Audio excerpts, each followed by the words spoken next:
اور ابھی آپ کو حیدرآباد سے اپڈیٹ کریں گے۔ ہمارے regional bureau chief Raheel Ahmed Abbasi کی رپورٹ کے مطابق صوبائی وزیر ہند برائے بحالی امور اور chairman P D M A Sindh Makhdoom Mehboob Uzzaman نے نیا اسٹیڈیم کے نزد district station Sindh emergency rescue service 1122 Hyderabad کی نئی بلڈنگ کا افتتاح کیا۔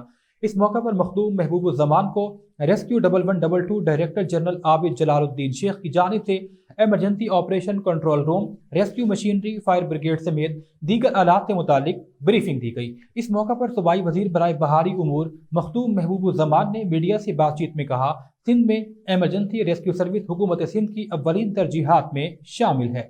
Hyderabad emergency rescue command and control unit کا اس حوالے سے افتتاح کر دیا گیا۔ صوبائی وزیر نے مزید کہا، کراچی سمیت اب ہم ڈی ایچ اے کے شہریوں کو بھی یہ سروسز فراہم کر رہے ہیں۔ کراچی کے کچھ علاقہ جات میں آگ لگنے اور بلڈنگ گرنے کے افسوسناک واقعات میں ایمرجنسی ریسکیو 1122 نے بہترین کارروائی کا مظاہرہ کیا۔ ریسکیو ایمرجنسی سروس 1122 کو سندھ کے تمام اضلاع تک پھیلانے کا فیصلہ کیا گیا ہے۔